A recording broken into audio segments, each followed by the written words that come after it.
The church was glowing with soft golden lights, the floral arrangements perfectly lined along the pews, and my name, Aubrey, embroidered on the velvet runner down the aisle. It was supposed to be the happiest weekend of my life. Instead, it became the first time I ever truly realized my family didn't just fail to protect me, they were rooting for me to fall. Please subscribe to our channel and tell us in comments from where are you watching this video. I had spent months planning this wedding.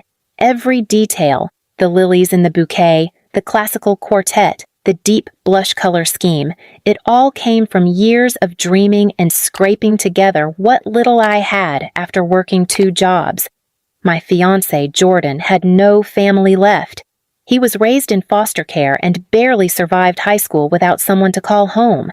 I wanted this wedding to give us that feeling of roots, of celebration, of being seen. But I should have known better. My parents, Cynthia and Greg, never saw me unless it was to compare me to my brother Caleb. "He's the real star," Mom always said. "You're smart, Aubrey, but Caleb shines." Caleb was 3 years younger than me, but got treated like royalty. He failed out of college twice, couldn't hold a job, and still got a BMW for his 25th birthday. Meanwhile, when I graduated summa cum laude with 2 degrees, Dad patted me on the back like I'd just remembered to take out the trash. The rehearsal dinner was the night it all came apart. I arrived in a soft pearl dress with matching heels, feeling like maybe, just maybe, this day would be different. The guests were arriving. Jordan was radiant. My best friend Maya handed me a small handkerchief embroidered with A+J = forever. I smiled, until Caleb strolled in with sunglasses on, late, drunk, and loud. "Yo, who died? Why's everyone dressed like we're at a funeral?" He laughed, slapping my back hard. "Caleb," I hissed, "can you be quiet for once?" He raised an eyebrow. "Relax, you're not even married yet and already acting like a bitter housewife." I walked away, trying to refocus on the schedule, the aisle walk, the cues, the vows. Everything was on track until we began the processional practice. I was standing at the top of the venue staircase, taking a deep breath, holding faux flowers as we were about to simulate the walk. That's when it happened. I heard Caleb behind me mutter, "Bet she'd fall better than she walks." And then, a shove. My heel twisted, my body pitched forward, and I tumbled down the stairs. Gasps filled the room. I landed hard on my left side, my shoulder screaming in pain. I felt dazed, humiliated, and bruised. Jordan rushed to me, panic in his eyes. Maya was already calling an ambulance. My parents? They didn't move an inch. Mom sipped her champagne and muttered, "Oh, for God's sake, Aubrey. It's always something with you." Dad barked, "Stop making drama. It's just a tumble. You're not made of glass." "Caleb?" He stood there with that smug, twitching smirk. No apology, not even a glance. At the ER, they told me I had a fractured collarbone. I'd need to keep my left arm in a sling, and it would be sore and stiff for weeks. "You'll have to adjust the dress," the nurse said gently, "but you'll be okay." Would I? That night, Jordan and I sat quietly in our shared apartment. He had tears in his eyes. "Aubrey," he whispered, "why do you let them treat you like this?" And I realized I was done. Done letting my parents belittle me. Done letting Caleb skate through life while I cleaned up every mess. Done pretending blood meant loyalty. I turned to Jordan and said 6 words that would change everything. "I'm taking the venue back, tomorrow." And I meant it. The next morning, sunlight poured through our bedroom window, but it didn't feel like a wedding day. It felt like a day of war. Jordan sat beside me as I slowly buttoned up a soft robe, my collarbone aching. "Are you sure?" he asked. "I'm not walking into that church," I said, "but I am walking into the venue." I wasn't about to let them smile and pose in photos, pretending to be a loving family. Not after they laughed while I lay at the bottom of the stairs. And definitely not after Mom called me dramatic while I sat there injured, bruised, and crying in front of the guests. What they didn't know was that the venue was in my name. Only mine. I had paid for it in full months earlier after taking a short-term consulting gig that kept me working 12-hour days. I signed every contract, wrote every check, even coordinated directly with the owner, an older woman named Eleanor who treated me like her own daughter. I called Eleanor that morning. "Sweetheart," she said, "I heard about the rehearsal. I'm so sorry." "Thank you," I replied quietly. "I need to make some changes to today's reservation." "Say the word." I took a breath and said, "Block out the guests who RSVP'd from my family. The wedding will go on, but they're not welcome. None of them." There was a pause. Then Eleanor chuckled warmly. "Consider it done." And so it began. While my parents were busy getting their hair styled and my brother was sleeping off his hangover, the entire wedding was being flipped behind their backs. My bridal team contacted every vendor. Maya ran point on logistics. The guest list was filtered.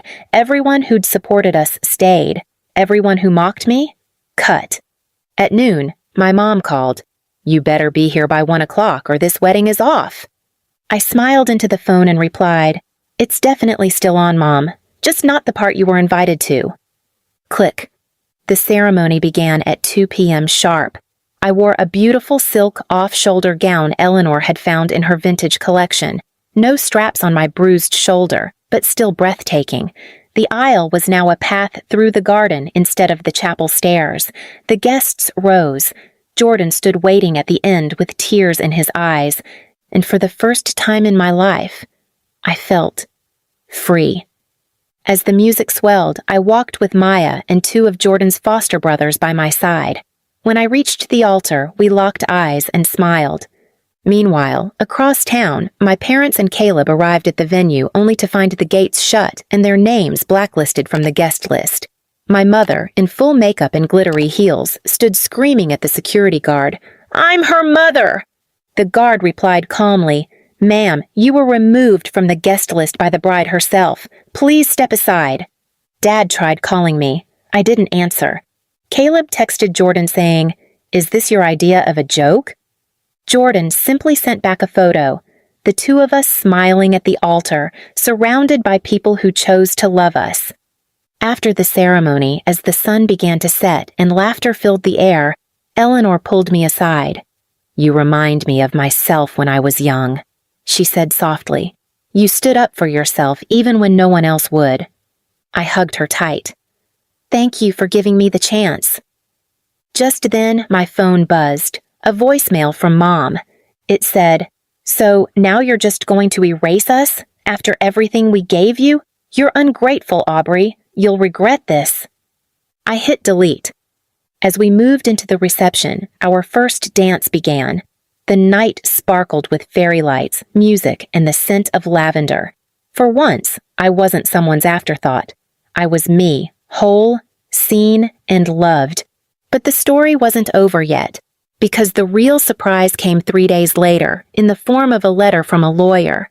It was addressed to me, and it was about Caleb's criminal history. 3 days after the wedding, I was sitting in my new apartment with Jordan, sipping coffee, when the envelope arrived.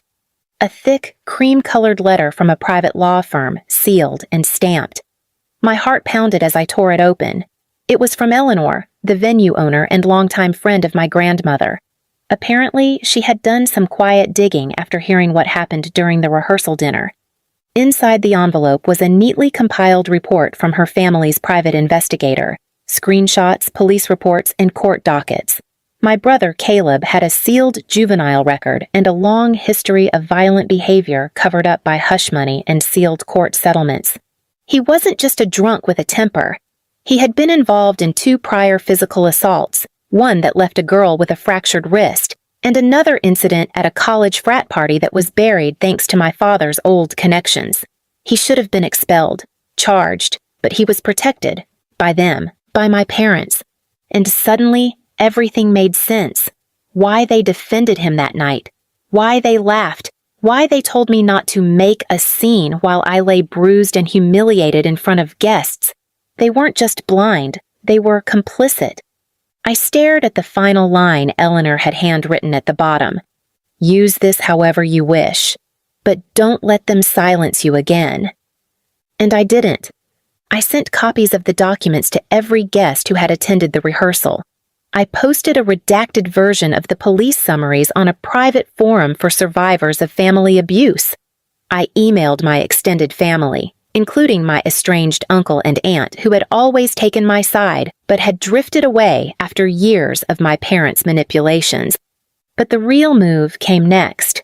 My husband Jordan, bless him, had saved every voicemail and text message from my parents over the past year, some where they outright threatened to cut me off if I didn't fall in line, others where they casually belittled me, calling me names like emotional baggage, and once even texting, "You'll always be second place." I compiled it all. With the help of a lawyer friend, I filed for a restraining order against Caleb and publicly filed a cease and desist against my parents for harassment. And just when they thought it couldn't get worse, it did. Because my father's company, a local construction firm, was part of a joint venture that depended heavily on public image. And guess who now had a social media platform with tens of thousands of followers after I shared my story anonymously? Me. I didn't name names, I didn't have to. But within 72 hours of my post going viral, someone did. An old employee of my dad commented, "This sounds exactly like my old boss and his family." A former partner chimed in. Whispers turned into an avalanche. Sponsors pulled back, contracts paused. My father's firm was now under public pressure, and for the first time in his life, he couldn't control the narrative. And then came the phone call. "Aubrey," my mother's voice trembled. "Can we talk? This is getting out of hand." "You mean out of your hands?" I asked coldly. She sighed. "It was just a mistake, a misunderstanding. We didn't mean to let your son shove me down a flight of stairs," I cut in. "To laugh when I cried out in pain? To call me a drama queen in front of 80 people? Dead silence. Then I added, "You were right, Mom. I am dramatic. But now I know how to use it." I hung up. In the weeks that followed, my brother's college rescinded his alumni privileges after a formal complaint was refiled. His job offer, one that my dad had pulled strings to secure, was withdrawn quietly. And my parents? They faded into silence. No apology ever came. No, we were wrong. But I didn't need it, because I was building something new. Jordan and I used the remainder of our wedding fund to start a small wellness center focused on supporting survivors of family trauma. We called it the Second Circle, a place where people like me, discarded, dismissed, demeaned, could rebuild. Every wall had a mirror etched with a quote, "You are not the reflection of their cruelty." One morning, while painting the center's front door, a young girl passed by with a cast on her wrist. She stopped, looked at the sign, and whispered, "Is this for people like me?" I smiled. "It's for people like us." And in that moment I realized my wedding wasn't the start of a marriage. It was the end of a legacy I never wanted to carry.